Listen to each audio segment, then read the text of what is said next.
салом дӯстон, шаби гузашта як гала бозиҳо дар Аврупо Осиё доир гарданд ки ҳолу шаҳри онро дар видеои имрӯза омода кардем. Дар Италия Наполи ин мавсим ҳарчанд Ювентусро шикаст доду аз Интер хол гирифта тавонист, вале пеши Аталанта оҷиз монд. Шогирдони Франческо Калсона дар майдони хеш 3 голи беҷавоб сар доданду баъди ин бохти бузург боз 3 холи навбатӣ аз даст рафт. Даромади гап яке аз голҳои Аталантаро Миранчук зад ки ин ҳам боиси барпошавии тӯю сур дар сомонаҳои русӣ шуд. Акнун лайки қиматбоҳои худро гузоред, баъди ин ба дигар чемпионатҳо мегузарем.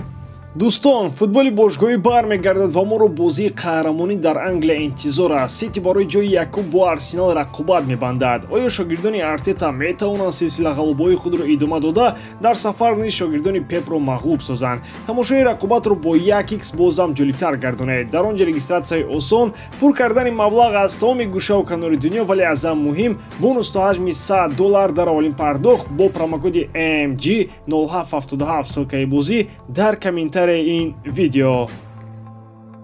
در انگلیا کار رنگی دیگر گرفت. نتیجه بازی میان نیوکاسل یونایتد و وست هم یونایتد بار دیگر لیگ پیشگویی نشونده بودن پرمیر لیگ انگلیا را اثبات کرد. زیرا نیوکاسل که تنها 2% از 100 برای پیروزی شانس داشت، توانست این 2% را با 4 گل جنبست نماید.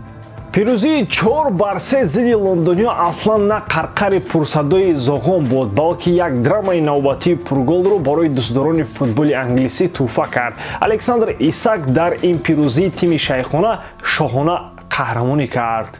در آلمان باشد بایر این موسم اصلا شکست خوردنی نیست. بازم گل نوبتی در دقیقه آخری بازی و بازم استقبال از پیروزی در دسته آلونسو. دسته قهرمانشو از لیورکوزن این مورد توانست هوفنهایم رو در زمین خش با حساب 2-1 شکست دهد. گل پیروزی آور باشد در دقیقه 89 از جانب پاتریک شیک زده شد و 3 گل نوبتی بهره دسته بایر ضم کرد.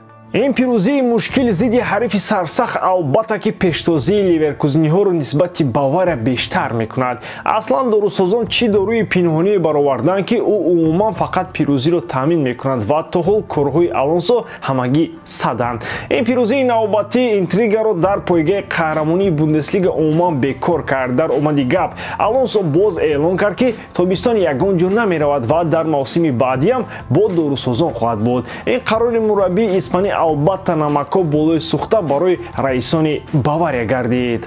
درد سر انگلیسی باشد چون هوای بارونی این سرزمین هیچ چلسی رو سر نمیدهد. این نوبت دسته پاچتینو شاگردان 10 نفره وینسنت کمپانی رو شکست داده نتوانستند. دسته بیورلی نه تنها در میدان نفرانی کمتر داشت، بلکه بودن نفر اساسی هم برایشان نمیرسید. زیرا بعد کارت سرخ گرفتن اسینیون در دقیقه 40 با یک بارگی وینسنت کمپانی هم سرخی چارکنجه شکل رو تاری سر دید.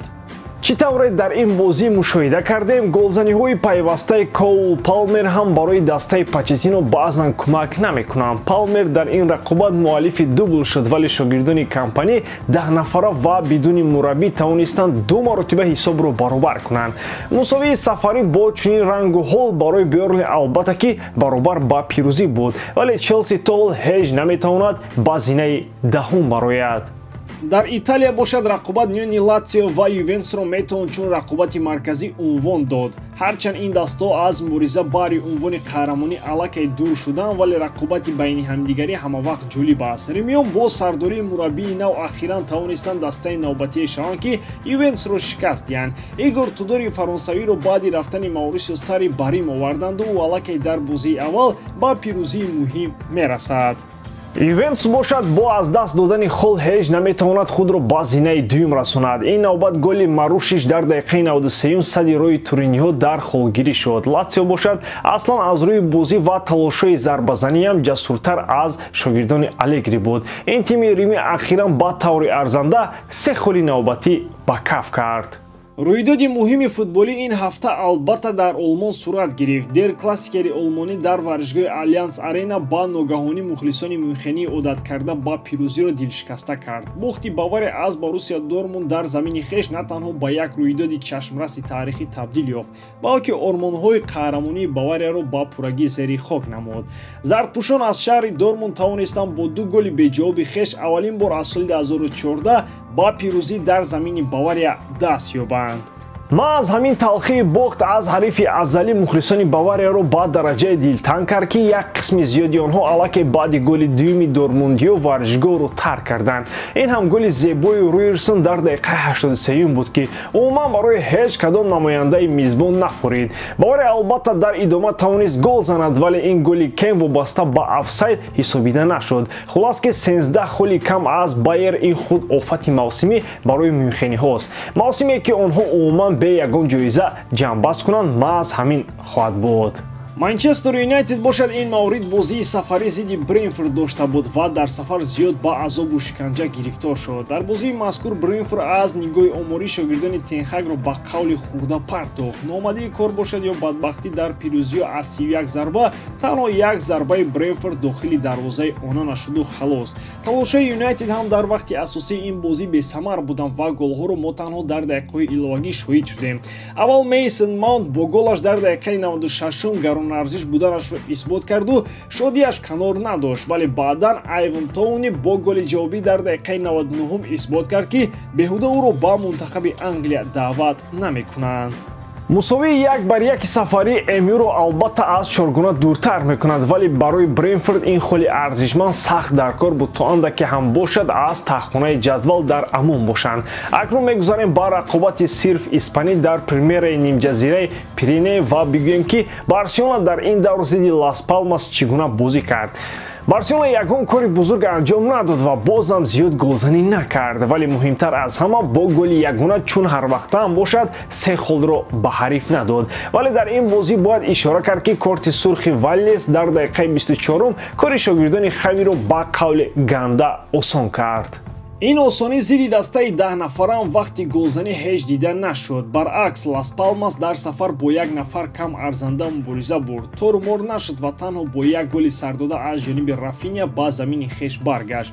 Вале аз ҷониби дигар меҳмонон бо вуҷуди 8 зарба ҷониби дарвоза ягон зарбаи рост ҳам надоштанд, вале Барса ҳам дар ин самт омори бузург надошт. Бо вуҷуди доштани омори 70% тӯбдорӣ танҳо 2 зарбаи рост доштанд ки якеаш гол шуд. Фикр мекунам агар бо Лас Палмаси 10 нафара ин қадар азоб кашӣ ва ҳолати голзаниам кам бошад, пас Мбаппе дар Лигаи Чемпионҳо чунин дастҳоро ҳеҷ намебахшад. Вале ҳар хел ки набошад зинаи дуюмро аз Барса ҳеҷ кас гирифта наметавонад. Шогирдони Хави Хапудам дар дил ҳатто ба зинаи якум ҳам умед мебанданд. дар чемпионати Саудиён бошад дастаи Роналдо феъли пешинаи Баварияро идома медиҳад. Ҳарчанд Ал-Наср ба саркӯбкунии ҳарифони дигар машғул аст, вале Ал-Ҳилол ҳам ба мисоли Байер хол аз даст доданӣ нест. Барои ҳамин ҳарчанд ба мисоли Бавария 5 голию 6 голиам зананд, барои чемпионӣ ҳеҷ фоидаи надорад. Фоида фақат танҳо як аст: зиёд шудани голҳои Роналдо ва нав шудани рекордҳои инфиродӣ. Дар Бавария Кейн айнан ба чунин корҳо машғул аст. пирӯзии хонагии 5-1 зидди Алтай бо хетрики навбатии Роналдо ҷамъбаст шуд ва ин мардаки худписанд метавонад то даври навбатӣ шодӣ кунад. Вале шодии дастаи Ал-Ҳилол тӯлонитар хоҳад буд, зеро онҳо бозам пирӯз шуданду таносуби 12 хола дар ҷадвал боқӣ монд. ба ҳамин тамом воридам ки эҷодкории ман ба шумо писанд меояд. Лайк, комментария ва дар канал обуна шуданро аз ёд набароред. бо шумо мисли ҳар вақта Муҳаммад Гаиров. Хай бародарон, дар паноҳи Аллоҳ.